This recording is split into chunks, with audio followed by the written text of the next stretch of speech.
Yo, what is going on, y'all? This is your boy Ali Fuddy, man. What a day of football across Europe. This was a weird, going into it, it was weird because it wasn't really appealing. The fixtures weren't really, enticing in any way. I'm just gonna be blunt, right? But they ended up pleasantly surprising me, man. We can start at the top with Qarabag Newcastle. Newcastle pretty much wrapped this up in the first few minutes. By the 33rd minute, it was over. I mean, I was looking at this game like, you blink, and then it was Gordon scored, and then Chow scored from a corner, and then there was a penalty, and then Gordon scored again right after, and it's like, yeah, what is going on, man? I thought Qarabag had some more backbone to them, but their back line was horrid today, absolutely horrible. Couldn't live with Newcastle in any way, shape, or form. And yeah, Newcastle pretty much finished a tie here. Great intensity. I thought maybe they would deal with some jet lag and whatnot. I thought they would win, but I didn't think it would win like this. They can basically rotate for next leg if they wanted to put in the entire B team because 5 goal lead. I don't think it's ever been overturned. So yeah, GG man, GG. Great performance from Newcastle. You can go down more to some UCL fixtures. Great result for Leverkusen. I didn't think they were gonna win. I thought Olympiacos in Greece. That's a tough fixture, no. Greece, very tough place to play. But hey, shout out to Leverkusen. They didn't, especially actually last time these two played each other was actually match day 7, and Olympiacos won that 2-0. So I'm thinking Olympiacos will at least win this again, or at least draw at home. But nah, Leverkusen said nah, man. Patrick Schick said nah, got his brace, gave Leverkusen a 2-goal lead to go back to Germany. I think that's also tied done, man. You're looking at the next stage. Probably get Arsenal or Bayern, so Leverkusen's are probably done next stage. But hey, you could still be proud to get to the round of 16. Same, I didn't cover Newcastle getting to the next stage, but yeah, Newcastle getting Barcelona or Chelsea. And I think that's going to be a very intriguing matchup because Newcastle are peaking at the right time. It seems like even if it's just Qarabag, it's a you know great performance from Newcastle, and also a great performance from Leverkusen. And yeah, I think those two ties are kind of wrapped up. But then we can look at this Club Brugge Atletico Madrid tie, man. Oh my gosh, Atletico Madrid capitulated, bro. I'm not English, but I use UK slang all the time. But yeah, they did capitulate. Atletico Madrid went up 2-0, and they went up 2-0 right before the half. And I thought when that happened, when Lookman scored off that corner, thought it was GG's. Tie done, match done. Go back to Spain, 2-goal lead, call it a day. But nah, Club Brugge had other plans, and like I said, Club Brugge, it's tough to play them in Belgium, man. It's a tough place to play. Let's go win that first hand. Onyedika kind of like got lucky off this corner. I guess got headed towards him, and Atletico didn't really deal with it well, and he gets the goal. And then same with Trasoldi, and then Atletico Madrid end up going up 3-2 off of Ordonez's own goal, came in off a cross. But when that happened, you're thinking to yourself, at least I'm thinking to myself, okay, Atletico Madrid up 1 goal, 15 minutes left to play. Simeone just closes up shop. Go back to Spain with your goal. You know what I mean? It's simple as that. But no, I don't know what was going on. It was like they played like Barcelona for a second, basically. They're pushing up, they're trying to get pressure on the ball, and the line ends up being really high. And what's his face? I think Trasoldi was on the left hand side, and he's just alone, nobody there to mark him. And all of a sudden, it's a free reign on Atletico's box, and then crosses it into Solis. Solis converts it, gets it past Oblak. And I'm like, wow, what a total capitulation by Atletico Madrid, mate. Because that's not the Atletico Madrid we grew up with, man. And yeah, so now we got a 3-3. I think if you asked, anyone from Club Brugge if they take a 3-3 to go back to Spain, they take it all like every day. Man, bad defending by Atletico Madrid. Honestly, should have went back to Spain, back to the Metropolitano with a 1-goal lead.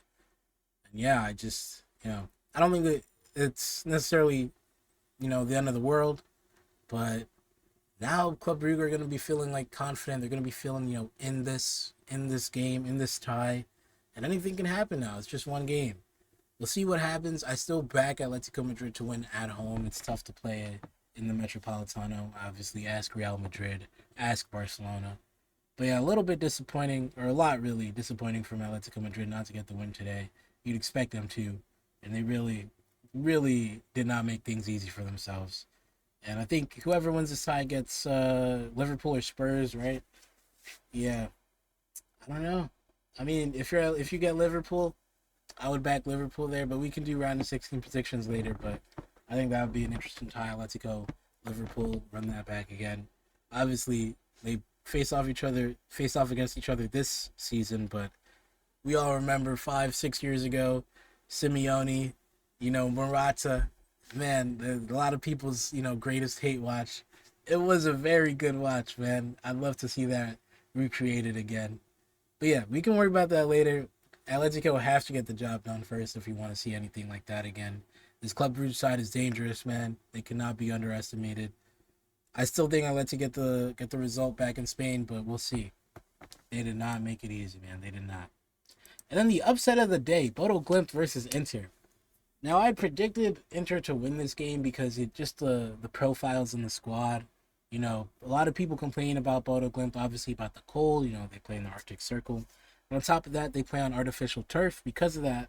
And, it's like the crowd is very small. It's weird, right? It can throw you off your rhythm as a player. But with the way Inter is built and set up, I was thinking, they'll still get, they'll deal with this no problem. They'll get by. No, nah.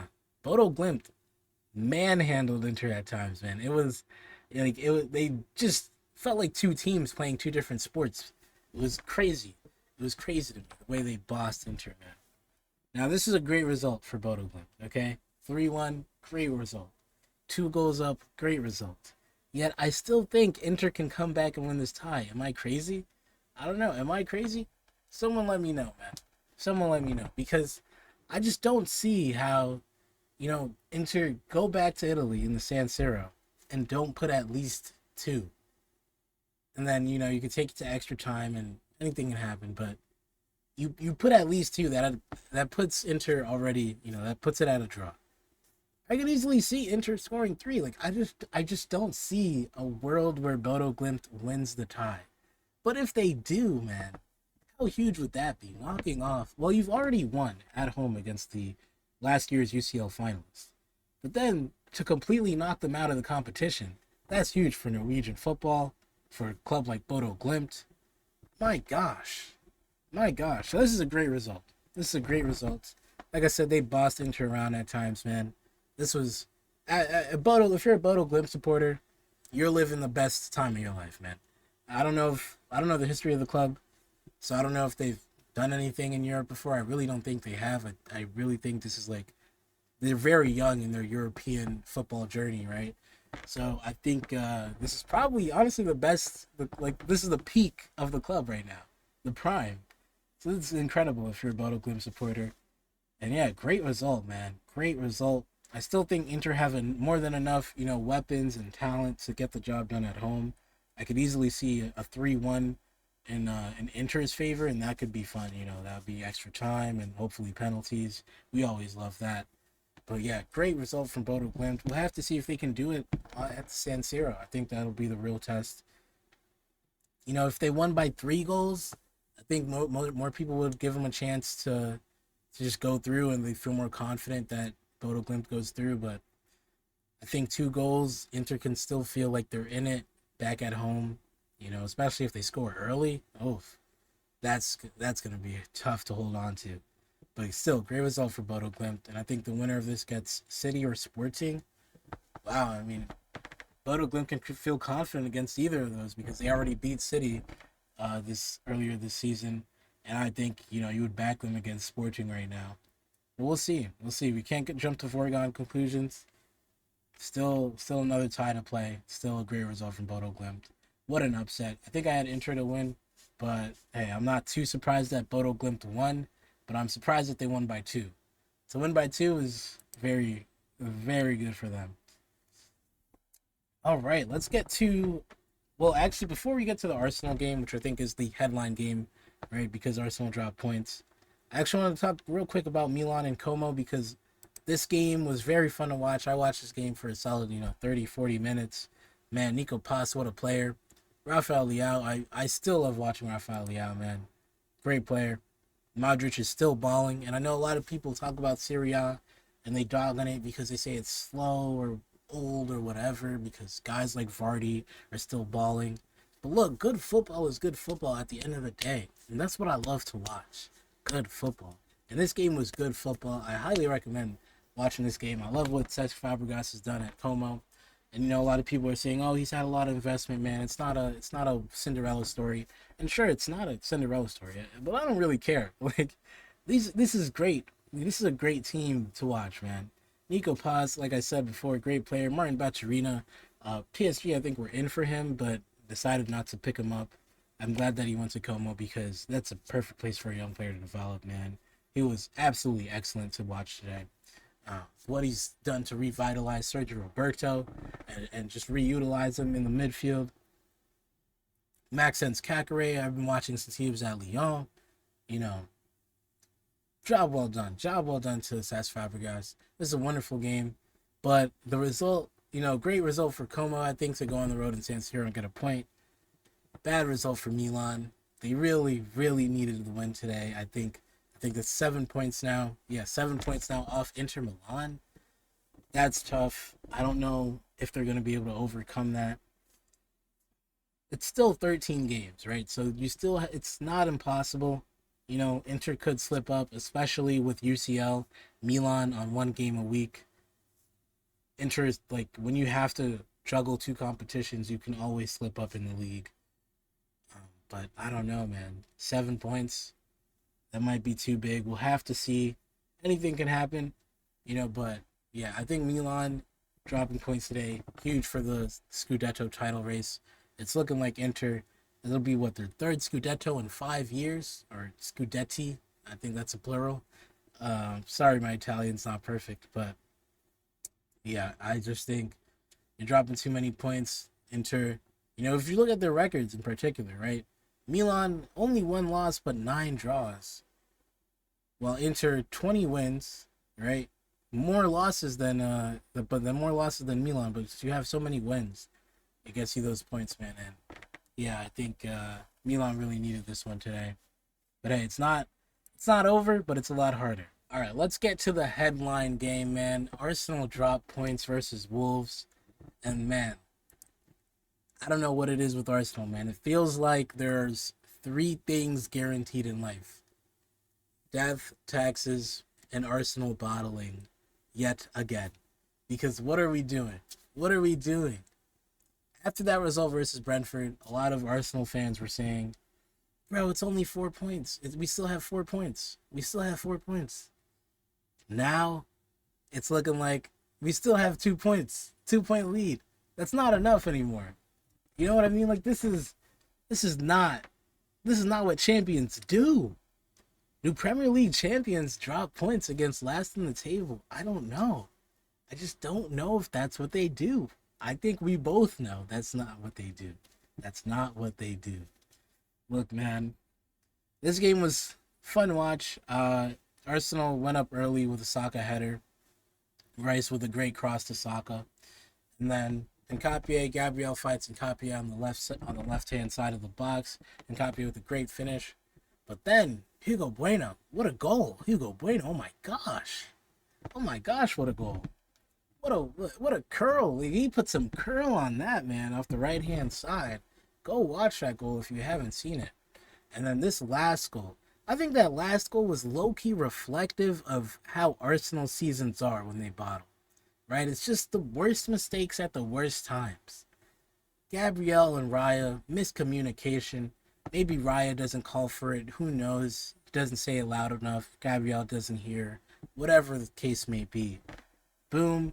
They clash, lose the ball, and a Dozier half volley, whacks it with all of his might, and Calafiori can't block it. That's why it goes down as a Calafiori own goal. But yeah, you could sense the frustration. Like, you didn't have to sense it. You could see it on their faces when that goal went in. It's like the pressure of being the hunted eats Arsenal alive every season. That's what it is. And you know what it is? Arsenal are the hunted without having even been champions. Because they've always been on top, but they've never been able to hold it. They've never been able to keep and see it through. And that's what it is. The pressure of being a champion, right? It's something that we don't really talk about, but you feel it as a player. It's like, you know, Arsenal, this is a do or die season, right? If Arsenal don't win the Premier League this season, that's probably it.